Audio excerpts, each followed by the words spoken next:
Truman Capote, a diamond guitar. The nearest town to the prison farm is 20 miles away. Many forests of pine trees stand between the farm and the town, and it is in this forest that the convicts work. They tap for turpentine. The prison itself is in a forest. You will find it there at the end of the red-rooted road, barbed wire sprawling like a vine over the walls. Inside there live 109 white men, 97 Negroes, and 1 Chinese. There are 2 sleep houses, great green wooden buildings with tar paper roofs. The white men occupy one, and the Negroes and the Chinese the other. In each sleep house there is 1 large pot-bellied stove, but the winters are cold there, and at night, with the pines waving frostily and freezing light falling from the moon, the men stretched on their iron cots lie awake with the fire colors of the stove playing in their eyes. The men whose cots are nearest the stove are the important men, those who are looked up to or feared. Mr. Sheffer is one of these. Mr. Sheffer, for that is what he is called, a mark of special respect, is a lanky, pulled-out man. He has reddish silvering hair, and his face is attenuated, religious. There is no flesh to him. You can see the workings of his bones, and his eyes are a poor, dull color. He can read and he can write. He can add a column of figures. When another man receives a letter, he brings it to Mr. Sheffer. Most of these letters are sad and complaining. Very often, Mr. Sheffer improvises more cheerful messages and does not read what is written on the page. In the sleep house, there are 2 other men who can read. Even so, one of them brings his letters to Mr. Sheffer, who obliges by never reading the truth. Mr. Sheffer himself does not receive mail, not even at Christmas. He seems to have no friends beyond the prison, and actually, he has none there. There is no particular friend. This was not always true. One winter Sunday, some winters ago, Mr. Sheffer was sitting on the steps of the sleep house, carving a doll. He is quite talented at this. His dolls are carved in separate sections, then put together with bits of spring wire. The arms and legs move, the head rolls. When he has finished a dozen or so of these dolls, the captain of the farm takes them into town, and there they are sold in a general store.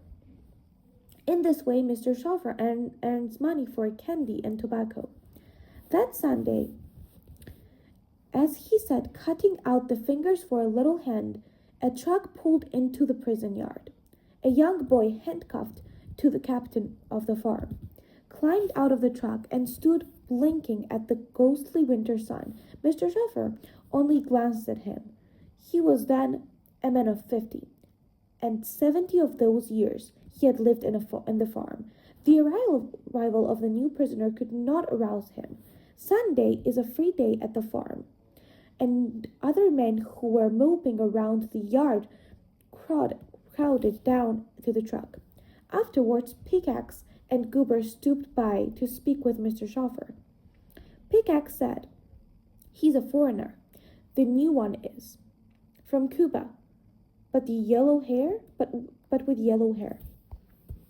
A knifer, Captain said Goober, who was a knifer himself.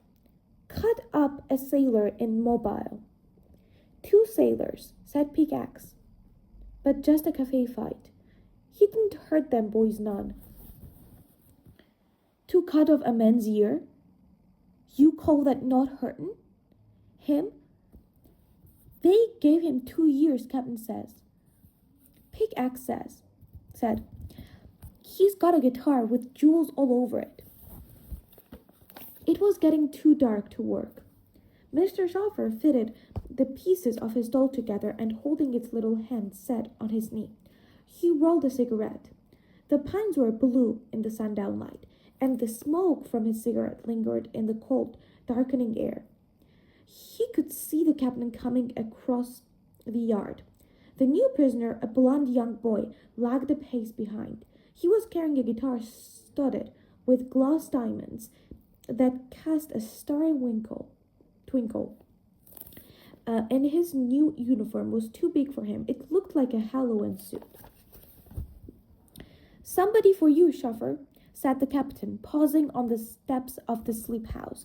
The captain was not a hard man. Occasionally he invited Mr. Schaffer into his office, and they would talk together about the things that they had read in the newspaper. "Tycho Fail," he said, as though it were the name of the bird or a song. "This is Mr. Schaffer. Do like him, and you'll do right." Mr. Schaffer glanced up at the boy and smiled. He smiled at him longer than he meant to, for the boy had eyes like strips of sky, blue as the winter evening, and his hair was as gold as the captain's teeth. He had a fun-loving face, nimble, clever, and looking at him, Mr. Schaffer thought of holidays and good times. "It's like my baby sister," said Tycho Fail, touching Mr. Schaffer's doll. His voice with a Cuban accent was soft and sweet as a banana. "She sit on my knee also." Mr. Schaffer was suddenly shy. Bowing to the captain, he walked off into the shadows of the yard. He stood there whispering the names of the evening stars as they opened in flowers above him. The stars were his pleasure, but tonight they did not comfort him. They did not make him remember that what happens to us on earth is lost in the endless shine of eternity. Gazing at them, the stars, he thought of the jeweled guitar and its worldly glitter. It could be said that Mr. Schaffer, that in his life he'd done only one really bad thing. He'd killed a man. The circumstances of that deed are unimportant, except to say that the man deserved to die, and that for it Mr. Schaffer was sentenced to 99 years and a day. For a long while, for many years in fact, he had not thought of how it was before he came to the farm. His memory of those times was like a house where no one lives and where the furniture has rotted away. But tonight it was as if lamps had been lighted through all the gloomy dead rooms. It had begun to happen when he saw Tycho Fail coming through the dunk with his splendid guitar. Until the moment he had not been lonesome. Now, recognizing his loneliness, he felt alive. He had not wanted to be alive. To be alive was to remember brown rivers where the fish run and the sunlight on a lady's hair. Mr. Schaffer hung his head. The glare of the stars had made his eyes water. The sleep house usually is a glum place, stale, with the smell of men, and stark in the light of 2 unshaded electric bulbs. But with the advent of Tycho Fail, it was as though the tropic occurrence had happened in the old room. For when Mr. Schaffer returned from his observance of the stars, he came upon a savage and garish scene. Sitting cross-legged on a cot, Tycho Fail was picking at his guitar with long swing fingers and singing a song sounded as jolly as jingling coins. Though the song was in Spanish, some of the men tried to sing it with him. The pickaxe and Goober were dancing together. Charlie and Wink were dancing too, but separately. It was nice to hear the men laughing, and when Tycho Fail finally put aside his guitar, Mr. Schaffer was among those men congratulated him. "You deserve such a fine guitar," he said. "It's diamond guitar," said Tycho Fail, drawing his hand over. "It's vaudeville dazzle. Once I have a one with rubies. But that one is a stall. In Havana, my sister work in a, how you say where make guitar? Is how you have this one." Mr. Schaffer asked him if he had many sisters, and Tycho Fail, grinning, held up 4 fingers. Then his blue eyes narrowing greedily, he said, "Please, mister, you give me doll for my two little sisters? The evening Mr. Schaffer brought him the dolls. After that, he was Nicofeo's best friend and they were always together.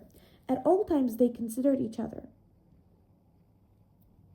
Nicofeo was 18 years old, and for 2 years he had worked on a frightener in Caribbean. As a child, he'd gone to school with nuns, and he wore a gold crucifix around his neck. He had a rosary too. The rosary he kept wrapped in a green silk scarf that also held 3 other treasures: a bottle of Evening in Paris cologne, a pocket mirror, and a Rand McNally map of the world. These and the guitar were his only possessions, and he would not allow anyone to touch them. Perhaps he prized his map the most. At night, before the lights were turned off, he would shake out his map and show Mr. Schaffer the places he'd been: Galveston, Miami, New Orleans, Mobile, Cuba, Haiti, Jamaica, Puerto Rico, the Virgin Islands, and the places he wanted to go. He wanted to go almost everywhere, especially Madrid, especially the North Pole. This both charmed and frightened Mr. Schaffer. It hurt him to think of Nicofeo on the seas and in far places. He sometimes looked defensively at his friend and thought, "You are just a lazy dreamer." It is true that Nicofeo was a lazy fellow. After that first evening, he had to be urged even to play his guitar. At daybreak, when the guard came to rouse the man, which he did by banging a hammer on the stove, Nicofeo would whimper like a child. Sometimes he pretended to be ill, moaned, and rubbed his stomach. But he never got away with this, for the captain would send him out to work with the rest of the men. He and Mr. Schaffer were put together on a highway gang. It was hard work digging at frozen clay and carrying poker sacks filled with broken stone. The guard had always to be shouting at Nico. For he spent most of the time trying to lean on things. Each noon, when the dinner buckets were passed around, the two friends sat together. There were some good things in Mr. Schaffer's bucket, as he could afford apples and candy bars from the town. He liked giving these things to his friend, for his friend enjoyed them so much, and he thought, "You are growing. It will be a long time until you are a grown man." Not all men liked Nicofeo, because they were jealous, or for more subtle reasons. Some of them told ugly stories about him. Nicofeo himself seemed unaware of this. When the men gathered around him and he played his guitar and sang his songs, you could see that he felt he was loved. Most of the men did feel a love for him. They waited for and depended upon the hour between supper and nights out. "Nico, play your box," they would say. They did not notice that afterward there was a deeper sadness than there had ever been. A sleep jumped beyond them like a jackrabbit, and their eyes lingered ponderingly on the firelight that creaked behind the grating of the stove. Mr. Schaffer was the only one who understood their troubled feeling, for he felt it too. It was that his friend had revived the brown rivers where the fish run, and ladies with sunlight in their hair. Soon Nicofeo was allowed the honor of having a bed near the stove and next to Mr. Schaffer. Mr. Schaffer had always known that his friend was a terrible liar. He did not listen for the truth in Nicofeo's tales for adventure, of conquests, and encounters with famous people. Rather, he took pleasure in them, plain stories, such as you would read in a magazine, and it warmed him to hear his friend's tropic voice whispering in the dark. Except that they did not combine their bodies or think to do so. Though such things were not unknown at the farm, they were as lovers. Of the seasons, spring is the most shattering. Stalks thrusting through the earth's winter-stiffed crust, young leaves cracking out on old left-to-die branches, and falling asleep. went cruising through the newborn green. And with Mr. Schoffer, it was the same, a breaking up, a flexing of muscles that had hardened. It was late January. The friends were sitting on the steps of the sleep house, each with a cigarette in his hand, a moon thin and yellow as a piece of lemon rind curved above them, and under its light threads of ground frost glistened like silver snail trains. For many days Nicofero had been drawn into himself, silent as a robber waiting in the shadows. It was no good to say to him, "Nico, play your box." He would only look at you with smooth under either eyes. "Tell a story, said Mr. Schoffer, who had felt nervous and helpless when he could not reach his friends. "Tell about when you went to the racetrack in Miami."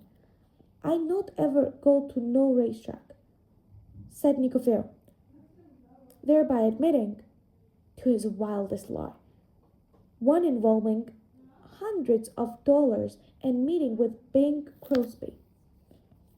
He did not seem to care. He produced a comb and pulled as sulkily through his hair. A few days before this comb had been the cause of a fierce quarrel. One of the men, Wink, claimed that Nicofero had stolen the comb from him, to which the accused replied by spitting in his face. They had wrestled around until Mr. Schoffer and another man got them separated. "Is my comb? You tell him," Nicofero had demanded of Mr. Schoffer. But Mr. Schoffer, with a quiet firmness, had said no. It was not his friend's comb. An answer that seemed to defeat all concern. "Oh," said Wink, "if he wants it so much, Christ's sake, let him, son of a bitch, keep it." And later, in a puzzled, uncertain voice, Nicofero had said, "I thought you was my friend." "I am," Mr. Schoffer had thought, though he said nothing. "I not go to no racetrack. And what I said about the window woman, that is not true also." He puffed up his cigarette to a furious glow and looked at Mr. Schoffer with a speculating expression. "Say you have money, mister." "Maybe $20, said Mr. Schoffer, hesitantly, afraid of where this was leading. "Not so good $20, Nico said, but without disappointment. "No important. We work our way. In Mobile I have my friend Frederico. He will put us on a boat. There will no be trouble." And it was as though he were saying that the weather had turned colder. There was a squeezing in Mr. Schoffer's heart. He could not speak. "Nobody here can run to catch Nico. He run the fastest." "Shotguns run faster," said Mr. Schoffer in a voice hardly alive. "I'm too old," he said, with the knowledge of age turning like nausea inside him. Nicofero was not listening. "Then the world, El Mundo, my friend." Standing up, he quivered like a young horse. Everything seemed to draw close to him, the moon, the callings of screech owls. His breath came quickly and turned to smoke in the air. "Should we go to Madrid? Maybe someone teach me a bullfight." "You think so, mister?" Mr. Schoffer was not listening either. "I'm too old," he said. "I'm too damned old." For the next several weeks, Nicofero kept after him. "The world, El Mundo, my friend." And he wanted to hide. He would shut himself in the toilet and hold his head. Nevertheless, he was excited, tantalized. What if it could come true? The race with Nico across the forests and to the sea, and he imagined himself on the boat, he who had never seen the sea, whose whole life had been land-rooted. During this time, one of the convicts died, and in the yard you could hear the coffin being made. As each nail thought it into place, Mr. Schoffer thought, This is for me. It is mine. Nicofeo himself was never in better spirits. He sauntered about with a dancer's snappy gigolo grace, and had a joke for everyone. In the sleep house after supper, his fingers popped at the guitar like firecrackers. He thought the men to cry ole, and some of them sailed their caps through the air. When work on the road was finished, Mr. Schoffer and Nicofeo were moved back into the forests. On Valentine's Day, they ate their lunch under a pine tree. Mr. Schoffer ordered a dozen oranges from the town, and he peeled them slowly, the skins unraveling in a spiral. The juicier slices he gave to his friend, who was proud of how far he could spit the seeds, a good 10 feet. It was a cold, beautiful day. Scraps of sunlight blew about them like butterflies, and Mr. Schoffer, who liked working with the trees, felt dim and happy. Then Nicofeo said, "That one, he know could catch a fly in his mouth." He meant Armstrong, a hawk-jowled man sitting with a shotgun propped between his legs. He was the youngest out of the guards and new at the farm. "I don't know," said Mr. Schoffer. He'd watched Armstrong and noticed that, like many people who are both heavy and vain, the new guard moved with a skimming lightness. "He could fool you." "I fool him, maybe," said Nicofeo, and spat an orange seed in Armstrong's direction. The guard scowled at him, then blew a whistle. It was the signal for work to begin. Sometime during the afternoon, the two friends came together again. That is, they were nailing turpentine buckets onto trees that stood next to each other. At a distance below them, a shallow bouncing creek branched through the woods. "In winter no smell," said Nicofeo, maliciously, as though remembering something he'd heard. "We run in the water. Until dark we climb a tree. Yes, mister?" Mr. Schoffer went on hammering, but his hand was shaking, and the hammer came down to his thumb. He looked around dazedly at his friend. His face showed no reflection of pain, and he did not put the thumb in his mouth the way a man ordinarily might. Nicofeo's blue eyes seemed to swell like bubbles, and when in voice quieter than the winged sounds in the pine tops, he said, "Tomorrow." These days were all that Mr. Schoffer could see. "Tomorrow, mister?" "Tomorrow," said Mr. Schoffer. The first colors of morning fell upon the walls of the sleep house, and Mr. Schoffer, who had rested little, knew that Nicofeo was awake too. With the wary eyes of a crocodile, he observed the movement of his friend in the next cot. Nicofeo was unknotting the scarf that contained his treasures. First he took the pocket mirror. Its jellyfish light trembled on his face. For a while he admired himself with serious delight, and combed and slit his hair as though he were prepping to step out to a party. Then he hung the rosary about his neck, the cologne he'd never opened, nor the map. The last thing he did was to tune his guitar. While the other men were dressing, he sat on the edge of his cot and turned the guitar. It was strange, for he must have known he would never play it again. Bird trills followed the men through the smoky morning woods. They walked single file, 15 men to a group, and a guard bringing up the rear of each line. Mr. Schoffer was sweating, as though it were a hot day, and he could not keep in marching steps with his friend, who'd walked ahead, snapping his fingers and whistling at the birds. A signal had been set. Nicofeo was to call "time out" and pretend to go behind a tree, but Mr. Schoffer did not know when it would happen. The guard named Armstrong blew a whistle, and his men men dropped from the line and separated to their various stations. Mr. Schoffer, though going about his work as best he could, took care always to be in a position where he could keep an eye on both Nicophil and the guard. Armstrong sat on a stump, a chew of tobacco lopsiding his face, and his gun pointing into the sun. He had the tricky eyes of a card sharp. You could not really tell where he was looking. Once another man gave the signal. Although Mr. Schoffer had known at once that it was not the voice of his friend, panic had pulled at his throat like a rope. As the morning wore on, there was such a drumming in his ears, he was afraid he could not hear the signal when it came. The sun climbed to the center of the sky. He's just a lazy dreamer.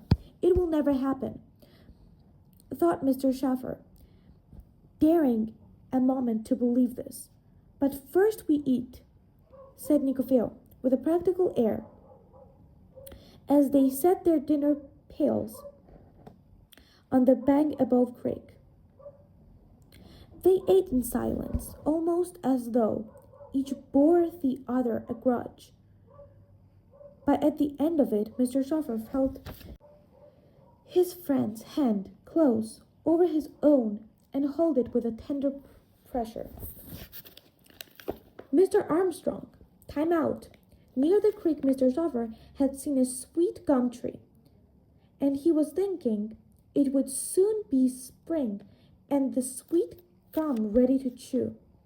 A razory stone ripped open the palm of his hand as he slid off the slippery embankment into the water. He straightened up and began to run. His legs were long. He kept almost abreast of Nicophil. And icy geysers sprayed around them. Back and forth through the woods, the shouts of men boomed hollowly, like voices in a cavern. And there were 3 shots, all high-flying, as though the guard were shooting at a cloud of geese. Mr. Schoffer did not see the log that lay across the creek. He thought he was still running, and his legs thrashed about him. It was as though they were a turtle stranded on his back. While he struggled there, it seemed to him that the face of his friend, surrounded above him, was part of the white winter sky. It was so distant, judging. It hung there but an instant, like a hummingbird. Yet in that time he'd seen that Nicophil had not wanted him to make it, had never thought he would. And he remembered once thinking that it would be a long time before his friend was a grown man. When they found him, he was still lying in the ankle-deep water as though it were a summer afternoon, and he were idly floating on the stream. Since then 3 winters have gone by, and each has been said to be the coldest, the longest. 2 recent months of rain washed deeper ruts in the clay road leading to the farm. And it is harder than ever to get there, harder to leave. A pair of searchlights has been added to the walls, and they burn there through the night like the eyes of a giant owl. Otherwise, there have not been many changes. Mr. Schoffer, for instance, looks much the same, except that there is a thicker frost of white in his hair. And as the result of a broken ankle, he walks with a limp. It was the captain himself who said that Mr. Schoffer had broken his ankle attempting to capture Nicophil. There was even a picture of Mr. Schoffer in the newspaper, and under it this caption, "Tried to prevent escape." At the time, he was deeply mortified, but not because he knew the other men were laughing, but because he thought of Nicophil seeing it. But he cut it out of the paper anyway, and he keeps it in an envelope along with several clippings portraying to his friend. A spinster woman told the authorities he'd entered her home and kissed her. Twice he was reported seen in the mobile vicinity. Finally, it was believed that he had left the country. No one has ever disputed Mr. Stoffer's claim to the guitar. Several months ago, a new prisoner was moved into the sleep house. He was said to be a fine player, and Mr. Stoffer was persuaded to lend him the guitar. But all the man's tunes came out sour. For it was as though Nicofeo, tuning his guitar that last morning, had put a curse upon it. Now it lies under Mr. Stoffer's cot, where its glass diamonds are turning yellow. In the night, his hand sometimes searches it out, and his fingers drift across the strings. Then the world.